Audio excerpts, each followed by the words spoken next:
Nice meeting you all once again. Thank you for coming. God bless you all. Let me pray. Father God, I praise and thank you for this wonderful evening, Father, as we have gathered here to know more about you, especially about New Jerusalem.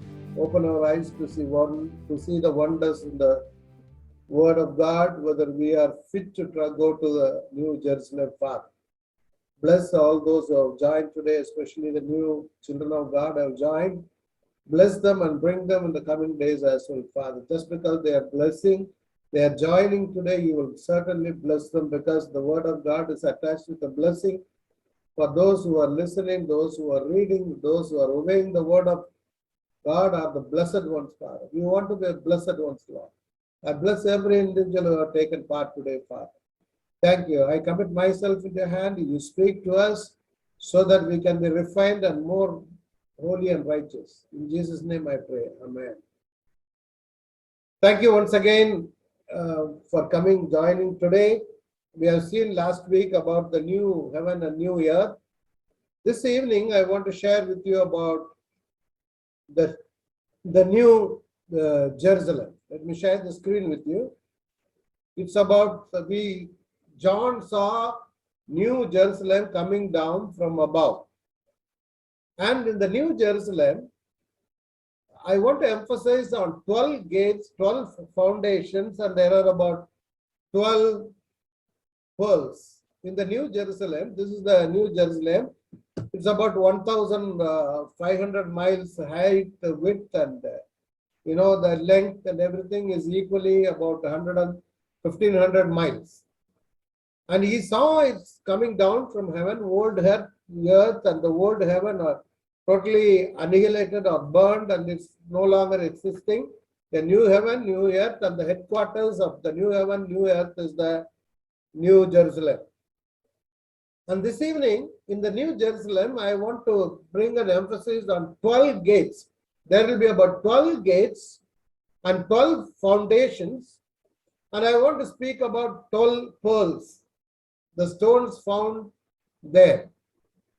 And it's in 21:13, it says, there were 3 gates on east, 3 on the north, 3 on the south and west, 3 gates. Then there are about 12 gates.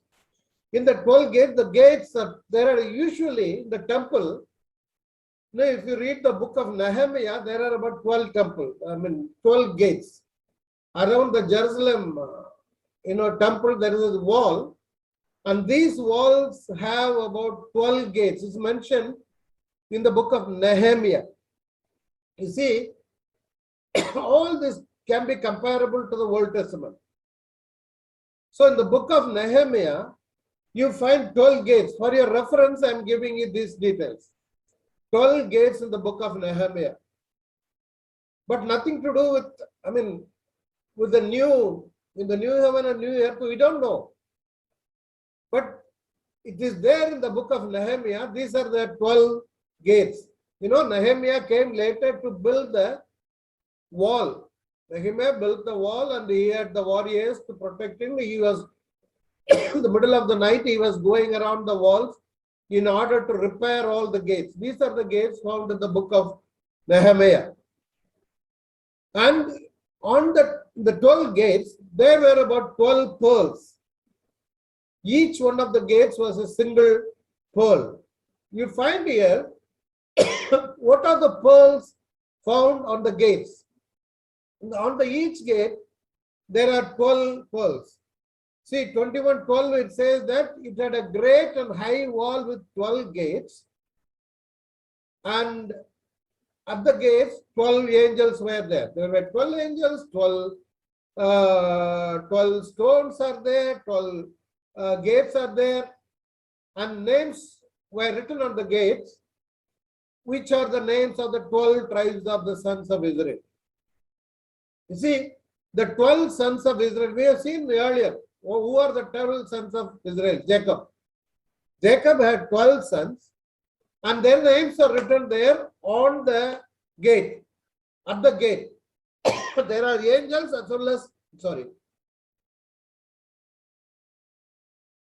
there are angels in each gate, There are stones in each gate, and the names of the tribes, 12 tribes, are written on each gate. What does it indicate? You see, God does not forget everyone. He is not forgetting the Israelites. We, the Gentiles, are also involved in it. So the 21:12 says that it had great and high wall with 12 gates, and there were 12 angels, and names were written on them. You see here, what are the names? What is the significance of having the 12 tribes' names? And then you find the names of the 12 apostles. See, we, the Gentiles, come under this category. The wall had a foundation, and the foundation, there were the 12 names of the 12 apostles of the Lamb. So the New Testament saints and the Old Testament saints are there in the New Jerusalem. We all are going to rule along with the Lord Jesus Christ, where all the saints, Old Testament saints, tribulational saints, New Testament saints, all will be there along with the Lord. That's what the point here is. You see, I said there are 12 pearls, each gate one pearl. This is the pearl. You know, sardius, topaz, these are the 12 pearls. Why do you find the pearls? Why he is bringing the pearls? You should know about it. See, this is also from Old Testament. When the priest, you know, the priest in the Old Testament, they have a special garment. I don't know how many of you know about the priestly garment. So this is the garment style. It's written on this is the picture of a priest, and you find on his forehead holiness unto the Lord. See, he had the made of gold, written on it holiness unto the Lord. See, this is the high priest who will go into the Holy of Holies for the sins of the people. Outside the tabernacle, the lamb will be slaughtered. He will carry the blood all the way into the Holy of Holies and sprinkle the blood so that our sins will be forgiven. And he will have on his shoulder 2 stones, Urim and Thummim, to find out the answer from God. One indicates yes, other one is no. Then you will find the answer. And then you have the breastpiece of judgment. In that breastpiece, there are 12 stones fixed in there. Who are the 12? Why the 12 stones? You should know that. And then you have the pomegranate bells. You know, as the priest is ministering in the Holy of Holies, and people from outside could hear the bell. And suppose, in case, if a priest, high priest, if he has not maintained his holiness, he might die within the Holy of Holiness. So when he dies, the bell sound will stop. Then the rope will be tied to the man's rope. You know, the rope will be tied on his hip, and they will pull out the body. Nobody can go inside the Holy of Holies except the high priest. So the bells will indicate that he is alive inside. But our point of concentration about the breastpiece of judgment, where the 12 stones are fixed. See, I said these are the stones fixed on the breastpiece. It's called the breastpiece of judgment. Of course, the street of the city was pure gold like the transparent glass, where in the New Jerusalem. But we'll go back to the stones now. Why the high priest, say Aaron, why they are carrying, why the stones are fixed on the breastpiece? Aaron shall carry the names of the sons of Israel in the breastpiece of judgment over his heart when he enters the Holy of Holies, for a memorial before the Lord continually. Whenever this priest, see the names the stones indicate each tribe: Reuben, Simeon, Levi, Judah, Issachar, Zebulun, Naphtali, Gad, Asher, Manasseh, Ephraim, Benjamin, all these 12 tribes. They used to have a special flag as well. Now, well, they were coming from Egypt to the promised land, to the land of Canaan. They came by tribes. That's called wilderness march. They normally go by according to the plan given in the book of Numbers.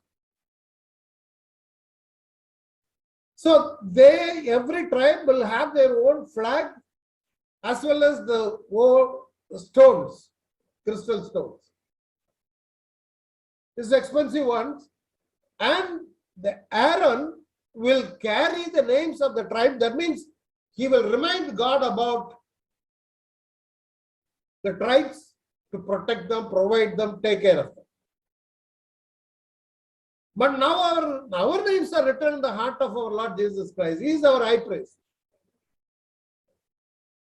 If you are a child of God, if you are born again, if you have accepted Jesus as your Savior, then our high priest, Lord Jesus Christ, will always carry your name to the Lord, Heavenly Father. He will plead for you on your behalf if you are a child of God. We need to be victorious in our life. Then your name also will be written there. You see here in Revelation 3:12, it says, the one who is victorious, I will make a pillar in the temple of my God.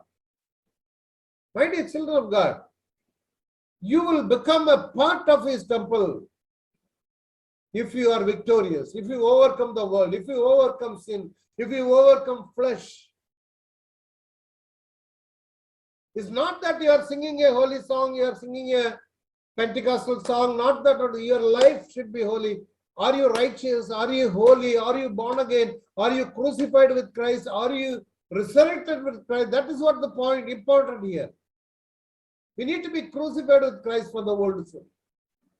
And we need to be resurrected with Christ in order to lead a newness of life, in order to lead a holy life, in order to have a new kind of life, spirit-filled life.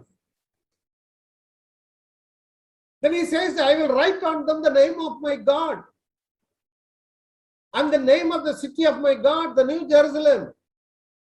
Are you victorious over sin? Are you victorious over flesh? Are you victorious over Satan? If you are victorious, your name will be written on your forehead. If we are not victorious, Satan will number us, 666. That's what Revelation says.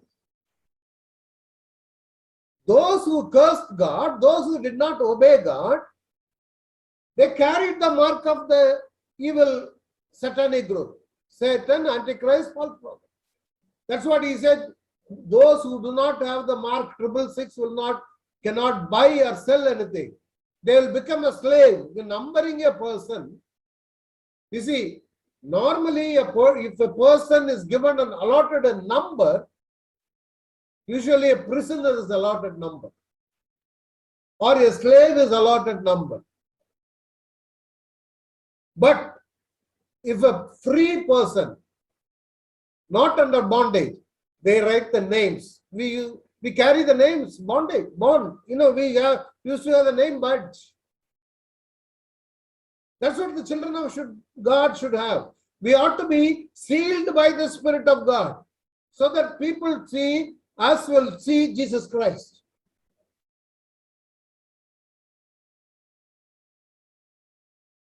I will write the name of my God and the name of the city of my God, the New Jerusalem, which is coming down out of heaven from my God. I will also write on them my new name. The new name should be written on our forehead, my dear children. Separated ones, Holy One, this is my child. Ilango, my child. God expects us to glorify Him through our life. When he says that he is my son, we should be worthy of calling us my son. You know, if a father has a son who is prodigal, who is leading a very bad life. Suppose, say for example, he is a thief. And no father will come forward and say that this is my son. He'll be ashamed to call him as my son because he's a thief.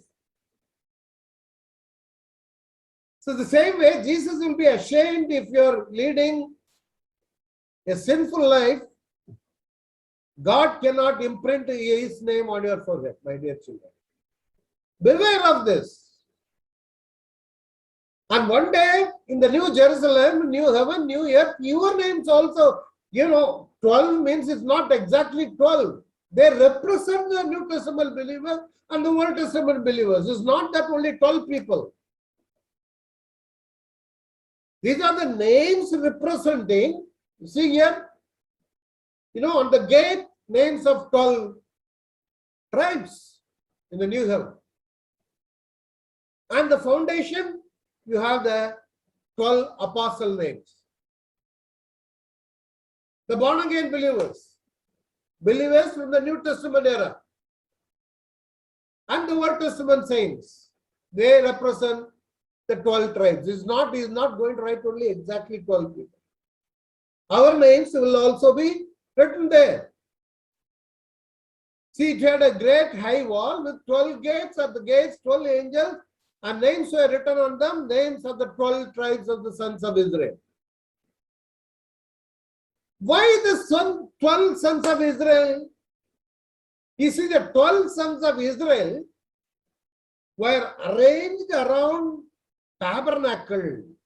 You see, I told you, the tabernacle. Tabernacle is the place God will dwell. He said, make a tabernacle so that I can dwell among you. God wants to stay. So while they were traveling, when they are making wilderness march, these 12 tribes will travel according to the plan they given. Front, the Moses and the high priest will go, then the 3 tribes, then the tabernacle items, then again 3 tribes, the final last 3 tribes. And once they reach a particular place, they will install the camp. In the camp, they will have middle tabernacle and surrounded by the 12 tribes. And this is the plan. God gave them the plan. Middle is the tabernacle. You see, 12 tribes are on each side.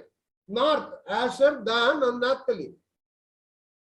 And the west, Benjamin, Ephraim, and Manasseh. And Gad, Reuben, and Simeon. And the south. This is the 12 tribes around the tabernacle. And the frontline group, Shechar, Judah and Zebulun, they will go in the front with Moses, the high priest. That's the eastern side. And you see here, this is the tabernacle. You will have the altar where in the eastern side, they bring the animal. They slaughter the animal here. You have the wash basin here. And you have 2 parts inside, holy place, holy of holies. Whenever they did everything according to God's plan, the glory of God descended into the tabernacle. That's what the fire is about, the pillar of fire. So the camp should be arranged in the same way. The 12 tribes. And these are the 12 tribes mentioned here. The same 12 tribes are found there in the book of Revelation. You see, like this. It's another map. And you have the priest, exactly nearby. There are 3 groups. Gersonites, Merarites, and Kohathites. It is to protect the tabernacle. Others cannot go inside the tabernacle. They will die. The front, Moses and priest. They will walk towards, this is the way they go as a procession. When it comes to carrying the thing, Kohathites will carry the holy items, the items found in the Holy of Holies. Gershonites will carry the other things found in the holy place. Merarites will carry all the tent pegs and the poles and everything. They used to have cart.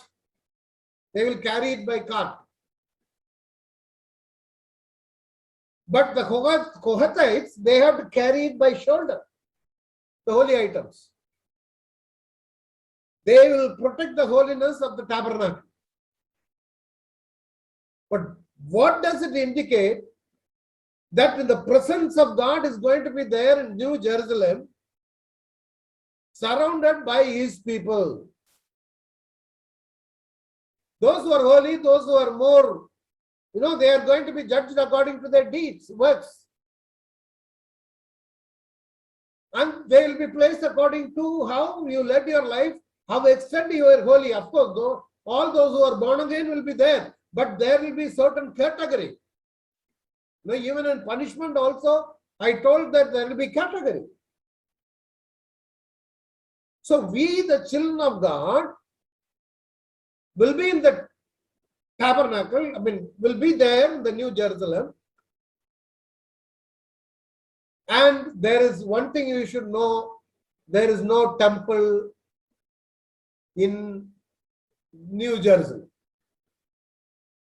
You may be wondering why.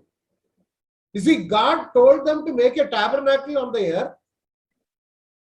Same model of what is found in heaven. They made it. It is still there, the same model is there. But when it comes to New Jerusalem, there is no temple in New Jerusalem. You may be wondering why there is no temple in New Jerusalem. You see, in the New Jerusalem, the new heaven, new earth, there is no sea. And there is no temple because God himself is there. No need for a temple now. He is the temple of God. He is our temple. God himself will be there. You see here, Revelation 21 and 22, I saw no temple in it. John, he didn't see any temple in it. For the Lord God the Almighty and the Lamb are his temple. You got my point? He is our temple. You see, we, the children of God, should have, this is the temple of God, the present. Today, one local man came to me and he was smoking in front of me. I said, it's not good. He asked me why. Because this is a place where God resides. I cannot tell Jesus. I said, this is a place where God lives. Our heart is a place where, our heart is the temple of God. And if you smoke, you will be suffocated. If you are having the temple of God in your heart, then you will be found there in the real temple, in new heaven and new earth. Should not defile your heart, dear brother and sister. See that always you are leading a life, holy life. If not, God will depart from your heart one day. God wants to live permanently in our heart. There is no sharing business. Like in the Middle East, we are sharing, taking one room or one house and sharing with other families. God will not share your heart with the evil and the unnecessary things. No, God wanted to occupy your entire heart.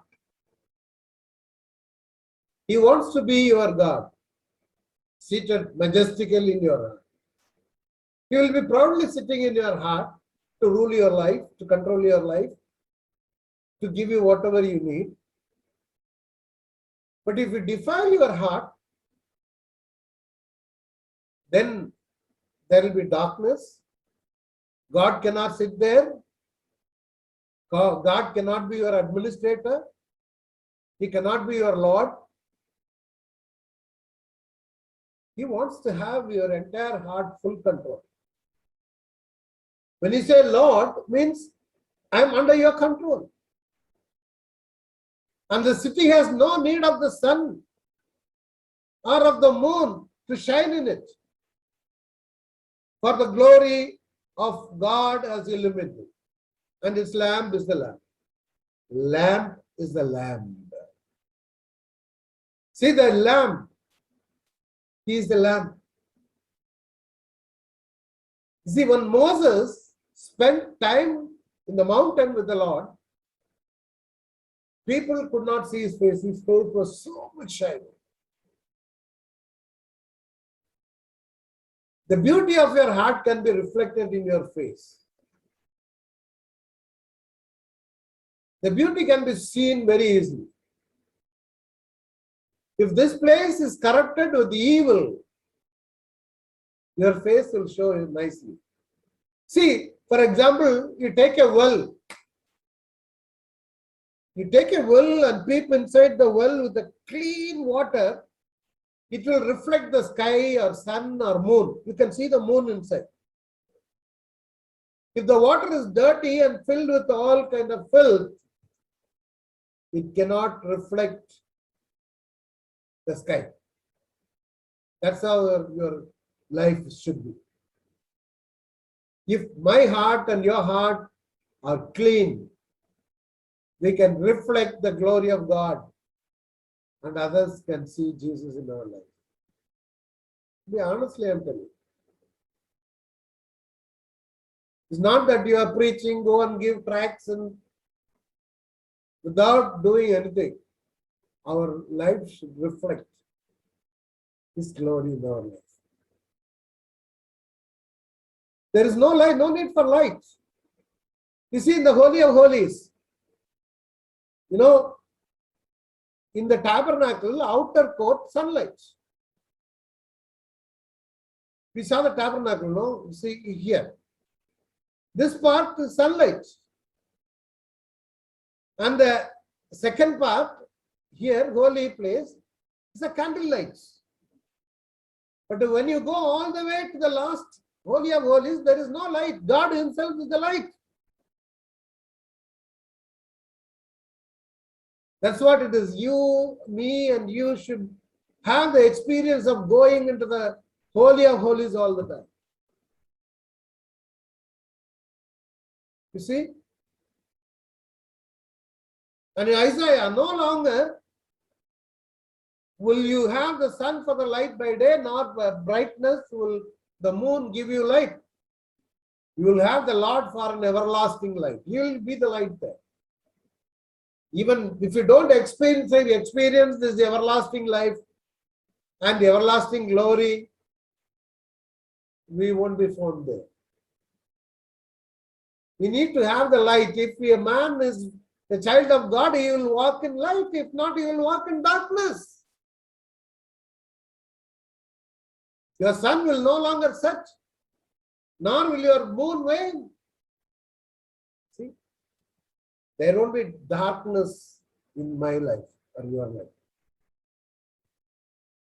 For you will have the Lord for an everlasting light, and the days of your mourning will be over. Where? In the New Jerusalem. But as a model, as an example, now itself we can experience, reflect the glory of God in our life. That depends how our heart is. In the new heaven and new earth, there is no death or no mourning. You won't find any sea. So the land is more now. No death, no mourning, no crying, no suffering, no pain. And the doors will be always open. No security guards. You don't have to show your ID to go inside. In the world, the present world, present heaven and earth, everywhere security is needed. Even in hospital, security is needed. Things are stolen. Babies are stolen, monies are stolen. But in the new heaven and new earth, no need for any security gates. You don't have to show your ID, you don't have to show your badge, you don't have to have the finger mark. And no curses or sickness. You see, the present world is filled with curses. It started with curseness. It started with curse.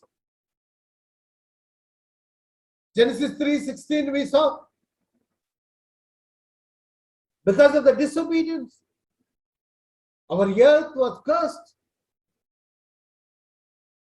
There was enmity came, murder came, childbirth became painful, and both male and female will have contradictions. Everything started from what? Disobedience. The whole earth is attached with curse. Curse is being carried throughout our generation. Every land is curses, you know that? Some continents have so much curses because of the sin, because of the violation of the law, because of shedding blood. Some families, there will be family curses. Forefathers or great-great-grandparents who have done a horrible sinful act will come through every generation until otherwise a man is born again. But all these curses will be totally wiped out. No more curses. Because Satan is already banished into the lake of fire. Satan is not there. Antichrist is not there. False prophet is not there. All those who brought curse to the world are thrown into the lake of fire. They are no longer in existence. Why the entire world is facing all the curses? Why we are having this pandemic? What you sow, we are reaping. The entire human generation, ecological system is being totally spoiled. The earth is spoiled, water level is spoiled, chemical has spoiled everything. Humans are alterated. Alterations are made in vegetables, alterations are made in animals, alterations are, they are bringing man to man, woman to woman, all filth and evil and dirty and murderous things are happening in the world, which has brought all the curses in the world. And we are meeting the consequences because of this curse, because of the fallen angels. You want to escape? Have Jesus in your heart. Have his light in your heart, not the darkness in your heart.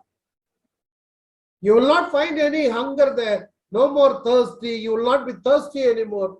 The sunlight there won't be any heat there. You don't have to have air condition. When God created in the beginning the world, in the beginning, before Noah's time, it was cool. It was cool.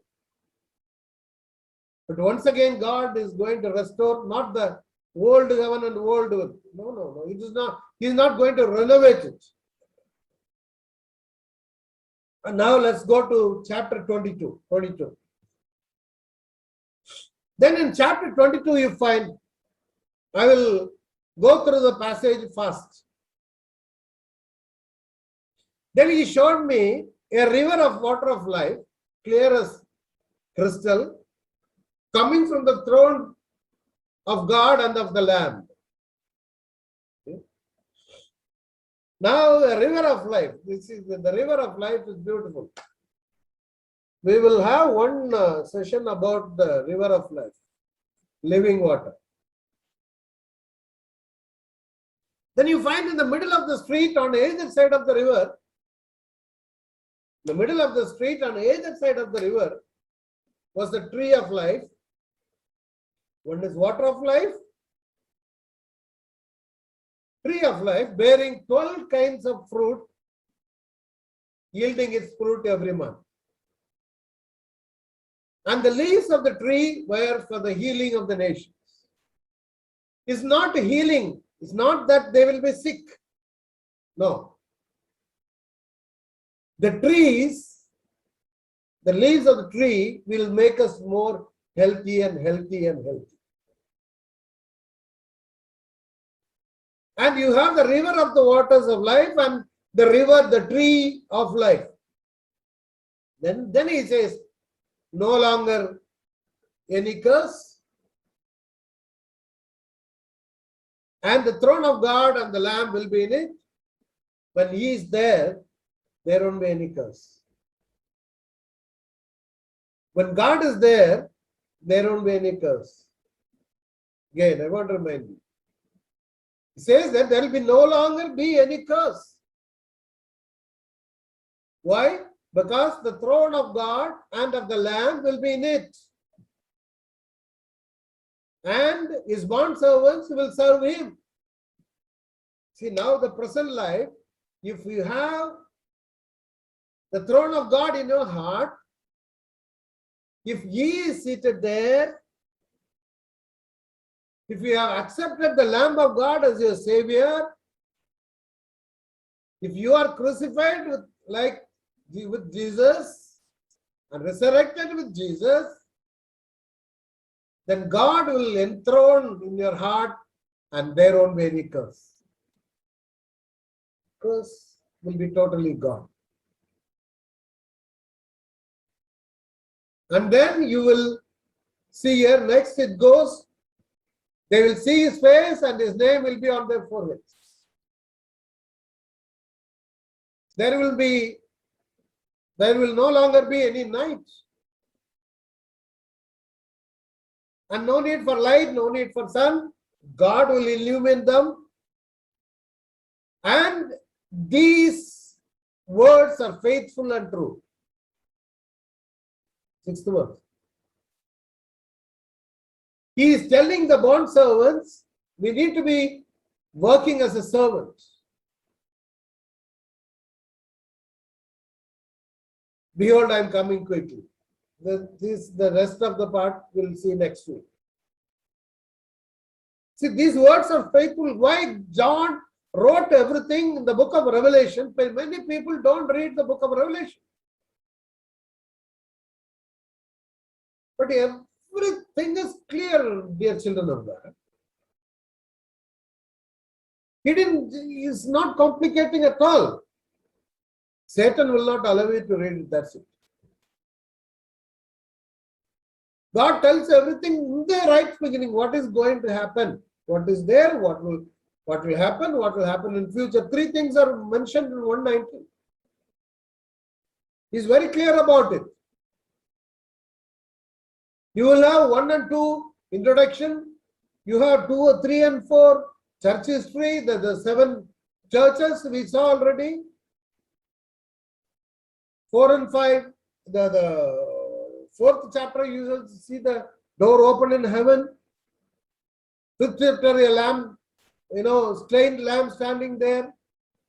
From 6 to 19, tribulation period. 20, millennial kingdom. 21 and 22, New Year. That's it. Simple. Revelation is not complicated. It's not at all a very complicating subject. But people don't want to read it. They will say that no. It is a blessed book. So 21 says, then she showed me the water of life. This is the living water. It's about the living water. See, again, in the Old Testament, the living water is mentioned many times. In Ezekiel 47, Zechariah 14:8. And in that day, living waters will flow out of Jerusalem. It shows the prosperity. And the Lord will be king over all the earth. It's during the millennial kingdom. See, there is a river whose streams make glad the city of God, the holy place where the Most High dwells. You need to have the living waters. You see the spring of living water. Revelation 17:7-17. For the Lamb at the center of the throne will be their shepherd. He will lead them to springs of living water. And God will wipe away every tear from their eyes. Is God leading us now? Is He wiping your tears? Even today, these verses are applicable in our life. Is He at the center of the throne in your heart? Is He your shepherd? My sheep hears my voice, John 10. I'm the good shepherd. See, any sheep which is following the shepherd, you can find them very healthy. You know, when the shepherd goes, the sheep which are around his feet will be very healthy. Because whenever he is cutting down and the leaves, these sheep will eat and they grow very well, fatty. Others who go astray will be very thin and frail. That's how our life. We, the Christians, should walk around of the Lord Jesus Christ. He will take us through green pastures in Psalms 23 we read. He knows what is suitable for us. The shepherd will not give ordinary water to sheep. They need a still water. If it drinks any other water from the pipe, it will die. It's not suitable. So the shepherd knows where we can find green pastures. He will take us through the green pastures, then he will take us to the still waters. Then you will not panic. You can walk through the valley of death. He knows we are to be led by the shepherd. That's why he says that I came into this world to give life. He gave my life. He gave his life in order to give us life. Whereas the thief comes to steal, to destroy, and to kill. He's not coming. So when a thief comes and stealing a sheep, when the police comes, he will leave the sheep and run away. Same thing, Satan will steal us. When calamity comes, he will leave us and run away.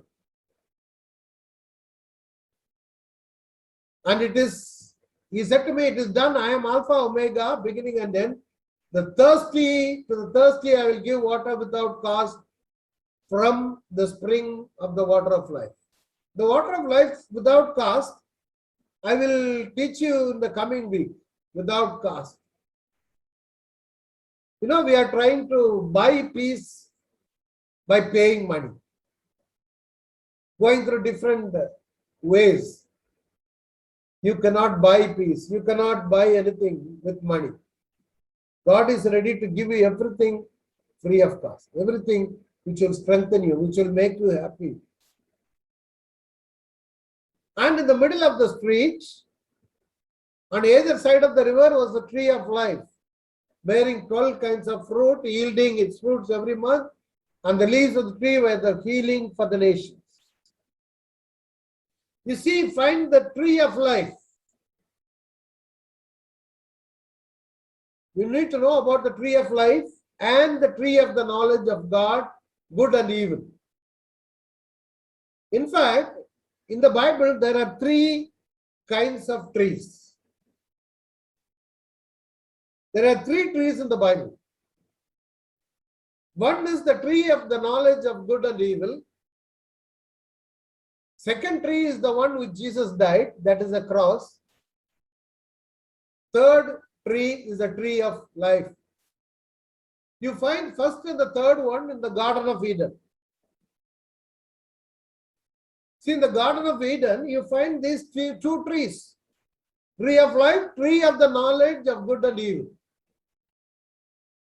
Out of the ground, the Lord God caused to grow every tree that is pleasing to the sight and good for food.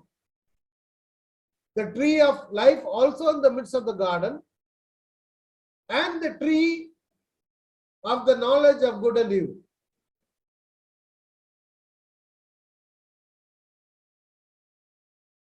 He told them, you can eat everything except one.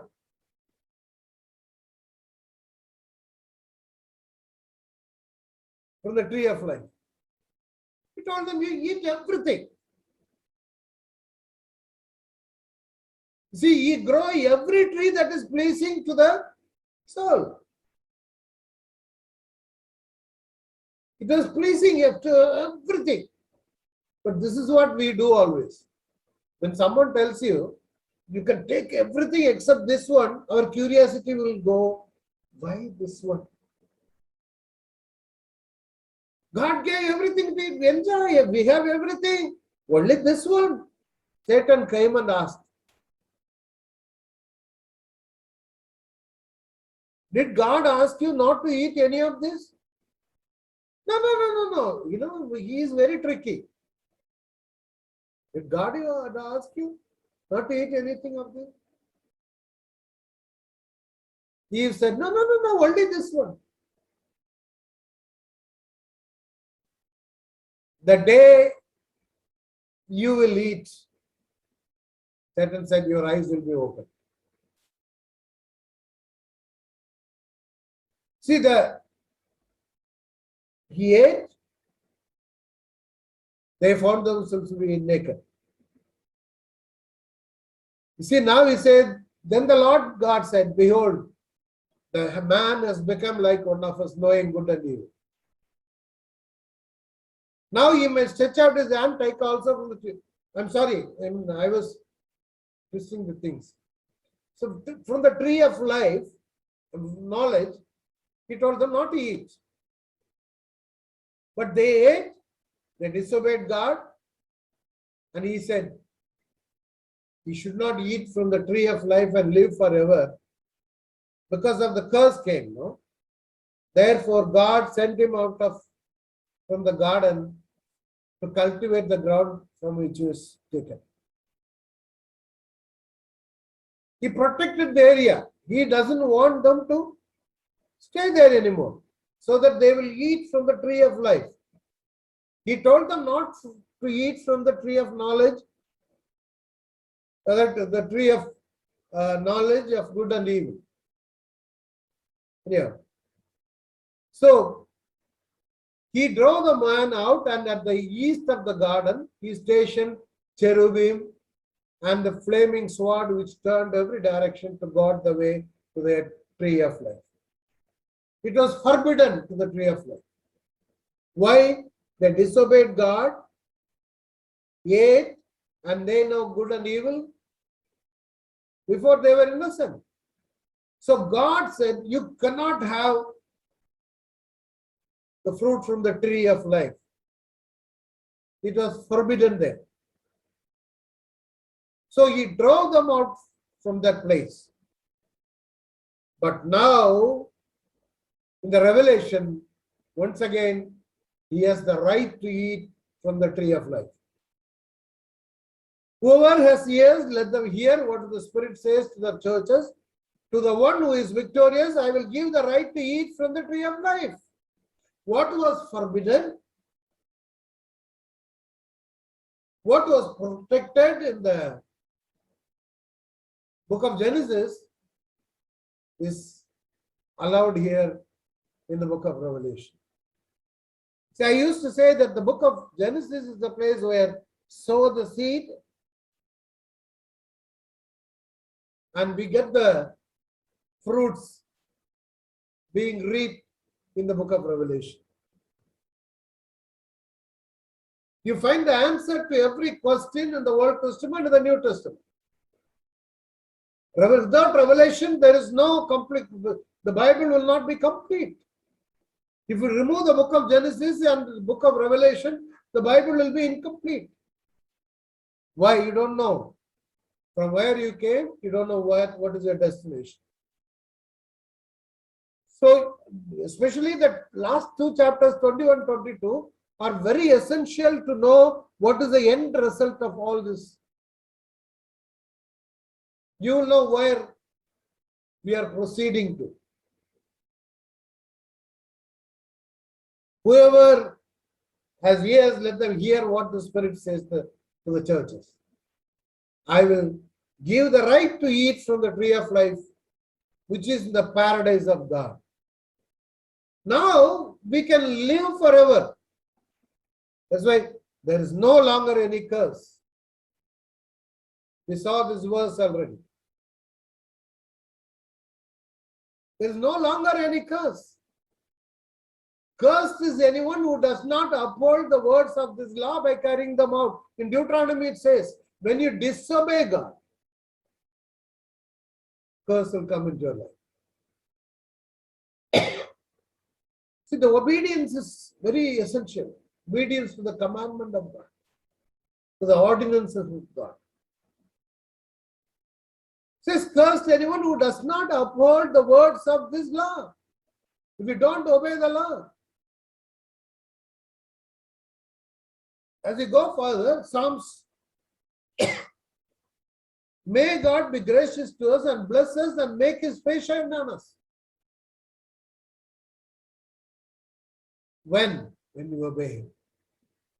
So that your ways may be known on earth, your salvation among all nations.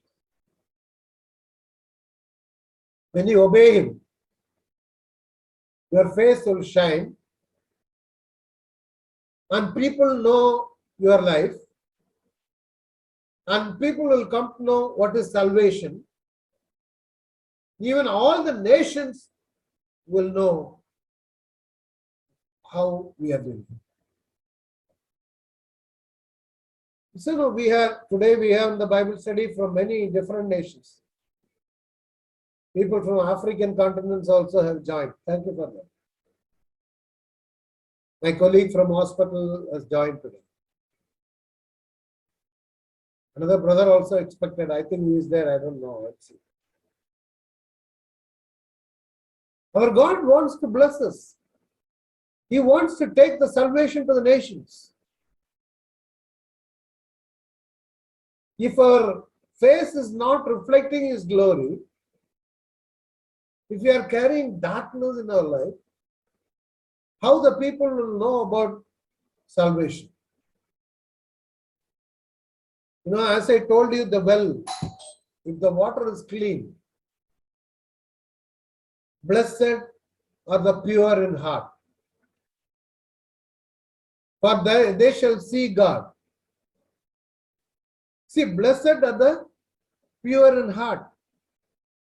They will see God. If our heart is clean, we are really blessed. And if your heart is pure, we are blessed.